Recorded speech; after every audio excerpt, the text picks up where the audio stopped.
morning, everybody. Happy Mother's Day to all the mothers. It is only fitting that we go through a study, and we're going to look at a few mothers from the Old Testament and even one from the New Testament. I'd like to start. I don't think we really understand some of the factors that go into our lives that come from mothers. You don't understand just all that they do for us, and I don't think I ever will.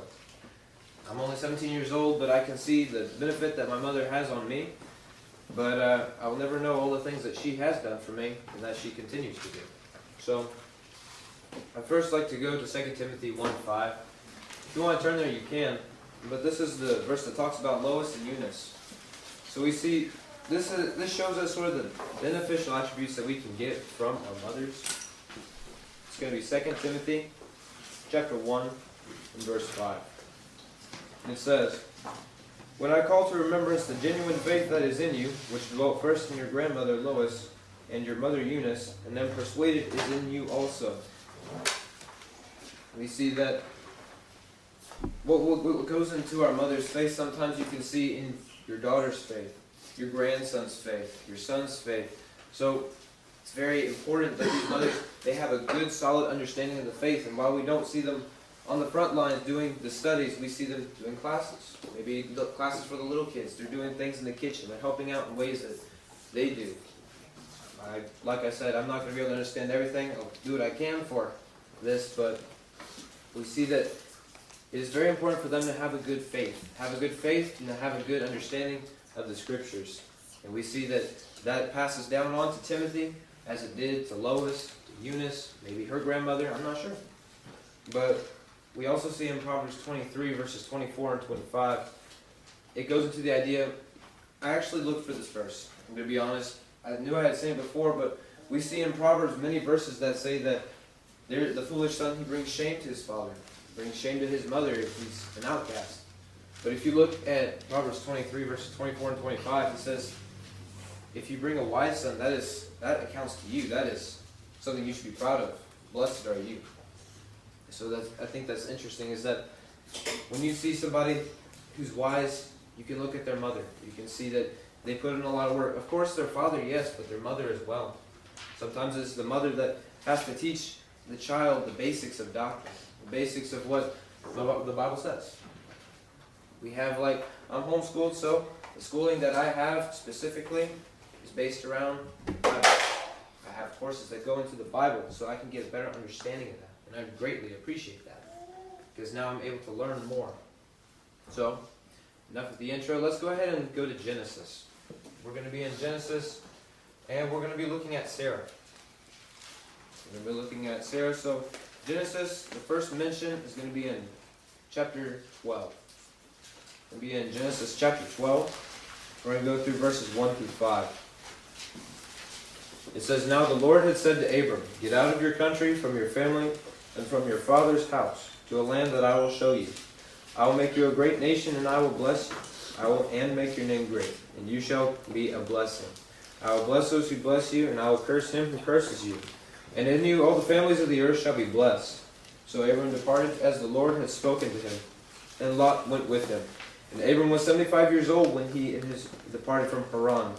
And Abram took Sarai his wife, and Lot his brother's son, and all their possessions which they had gathered, and the people whom they had acquired in Haran. They departed to go to the land of Canaan." And so they came to the land of Canaan. So I want to do this. We're going to look at the attributes of Sarah as a woman. And then we're going to go into attributes of Sarah as a mother. And I think it's interesting to start. You need to know what kind of woman she was before you can know what kind of mother she was. So the first thing that we see here is that she was willing to submit to Abraham's rule. This was her husband. She was going to submit. If you look later in the New Testament, in 1 Peter 3:6, that is one of the only attributes that we see of her in the New Testament, is that she submitted to Abraham no matter what. Sometimes that got them in trouble. Sometimes that was very good. But one thing that you could say about her is that she submitted to Abraham. So we also see she was selfless. She made a move. Now I mapped this out. She could have moved anywhere from around 650 to 700 miles. That's like me moving to Colorado on foot. So I don't understand this as well as a woman can, but I have seen that is hard.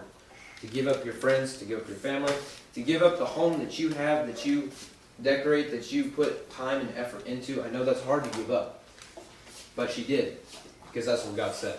She was selfless for her own sake, which eventually led to her and Abraham to have a very faithful family, a very strong family, that would lead into Isaac, would lead to Jacob, to Joseph. All these patriarchs, they had to have a good established family before they could teach their children. And it says, get away from your father's house. That's why.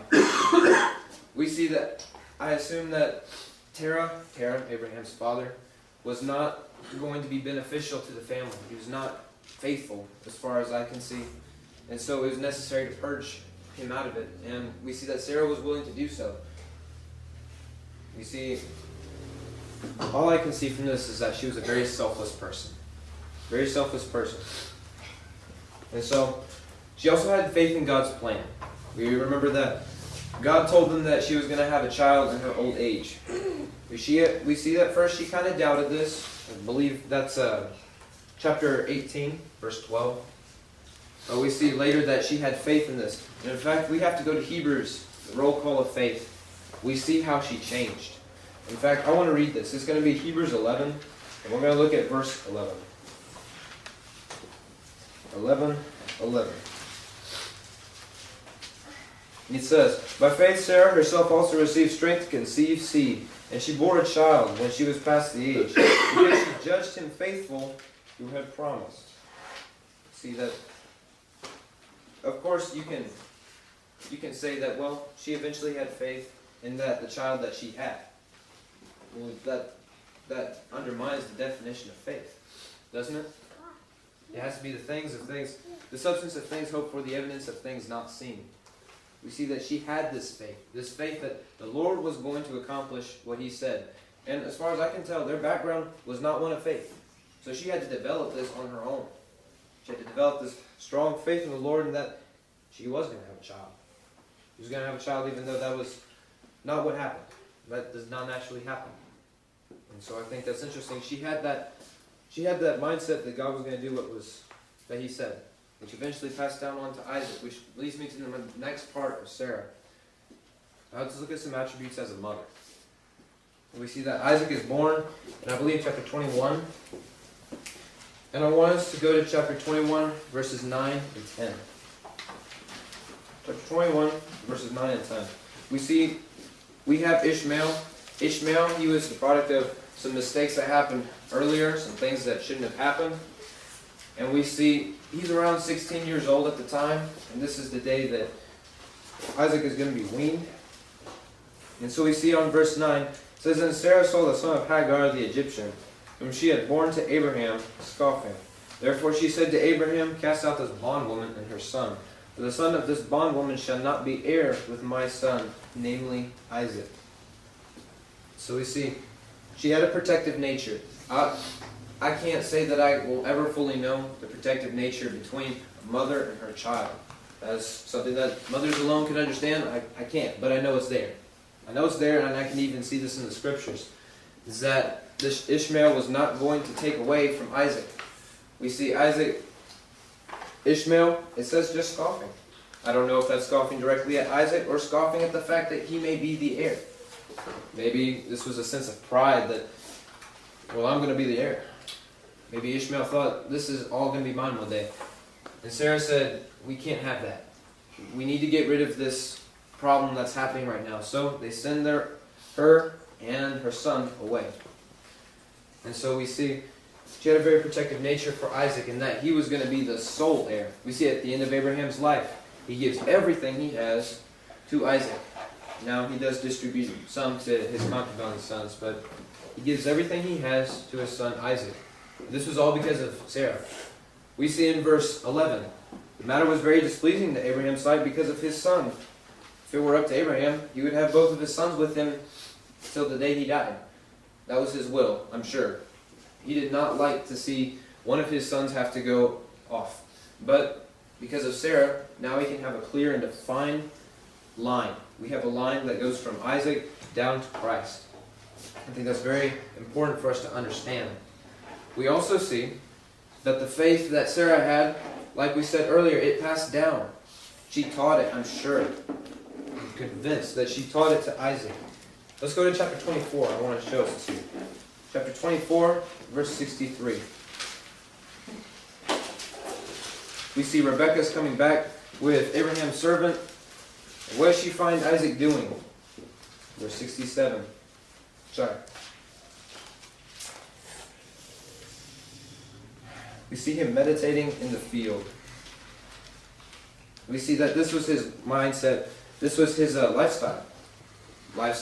I remember I learned from baseball. One of the coaches told me that to create habits, you need repetition. You need repetition, which will create habits, which will create culture.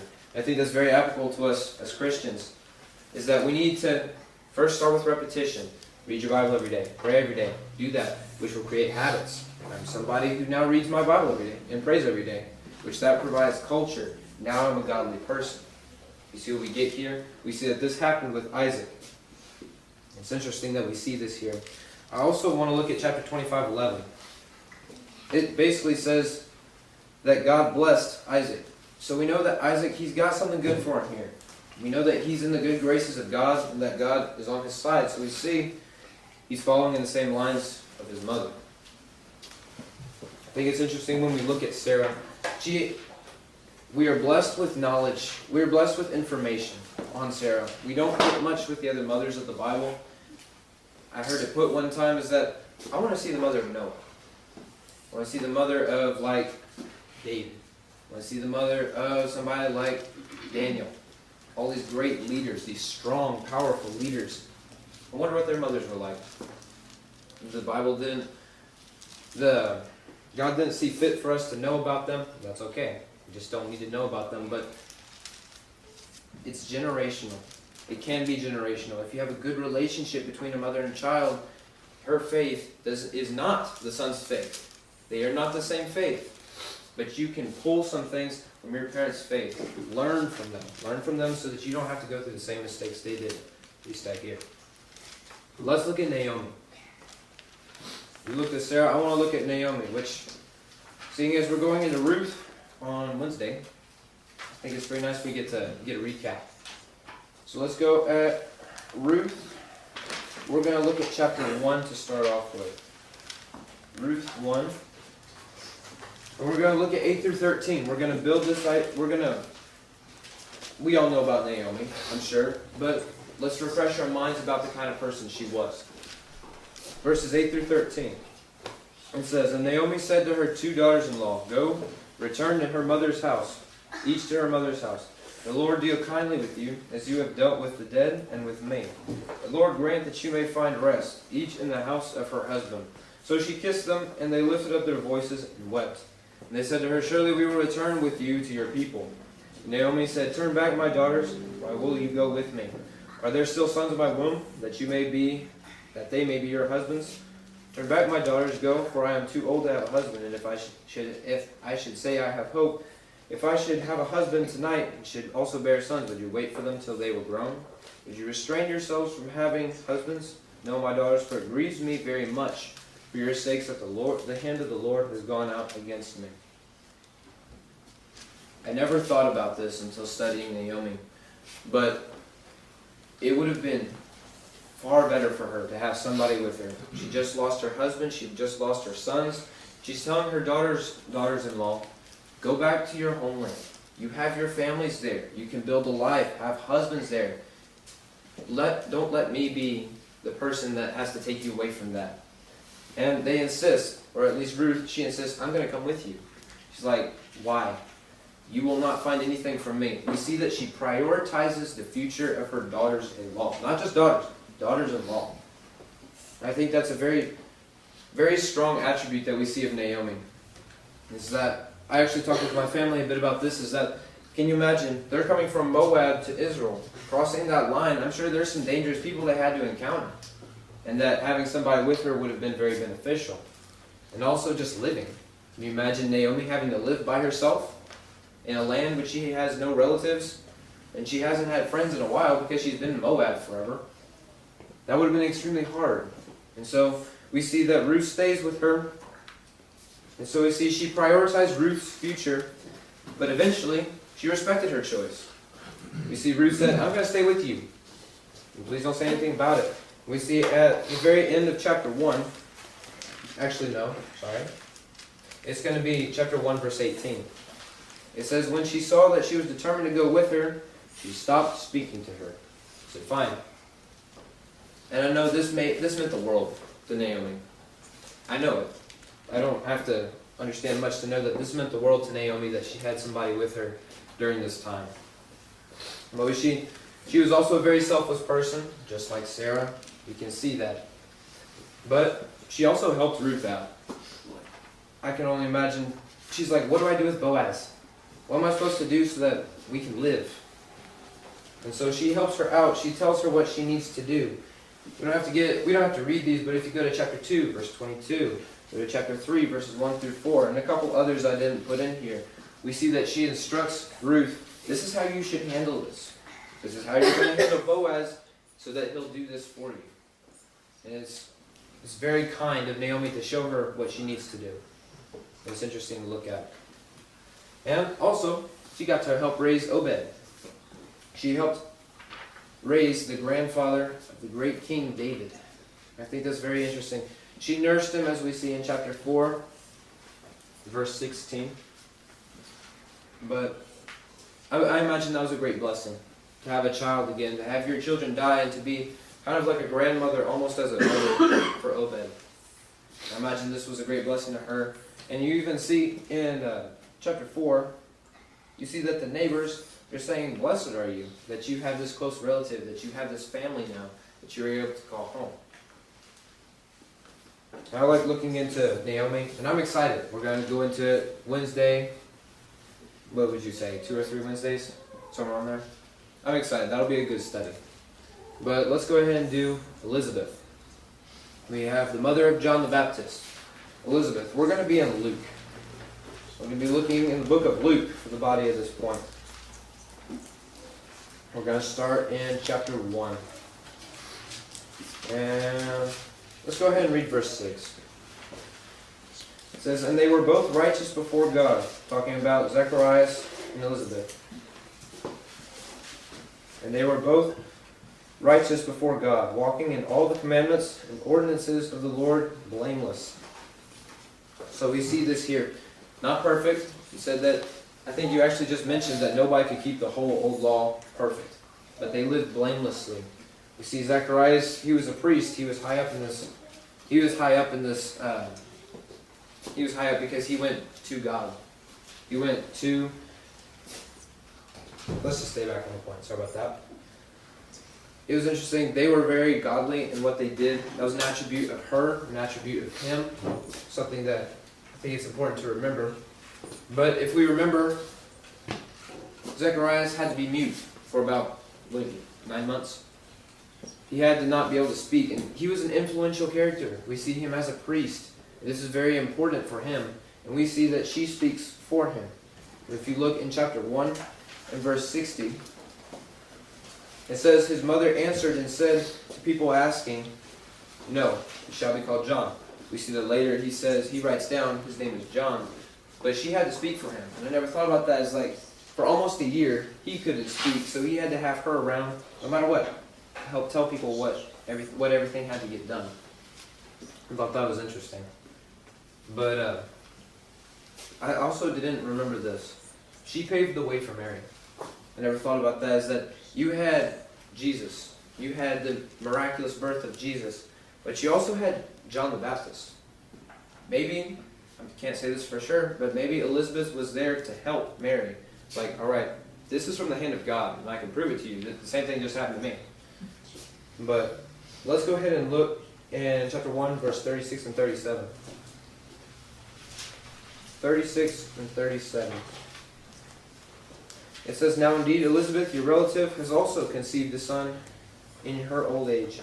And this is now the 6th month for her who is called barren. For with God nothing will be impossible. So maybe that was the purpose. I can't say that for sure. But I'm sure it helped. To have your sister being able to go through the same kind of thing, be able to show you that this is from the Lord. This is not impossible. I think it's very interesting. You also see in verse 39 through 45, that she says it to her. She's like, this is from the hand of God. Blessed are you. You get to be this mother. You get to be this influential character in history. So, I like the study of Elizabeth, but I also never thought about it this way, is that, what about John the Baptist?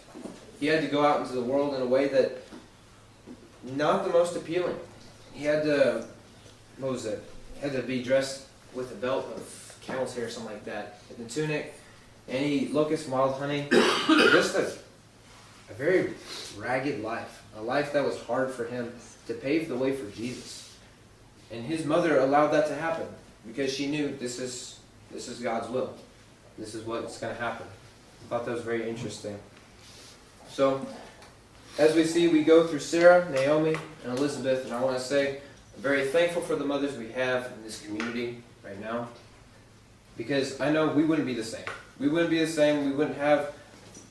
Men will not be able to understand the same things that women are able to understand. And these mothers, they give a very powerful insight to whatever we do. They can pull things out of Scripture that we just can't. We just don't think of. And so I want to thank y'all for your time. If there's anybody this morning who's having issues in their life that need to be prayed for in any way, or if perhaps you're not a member of the Lord's church and you feel that you need to be, we'd love to talk and study with you. But please do so now as we stand and as we sing.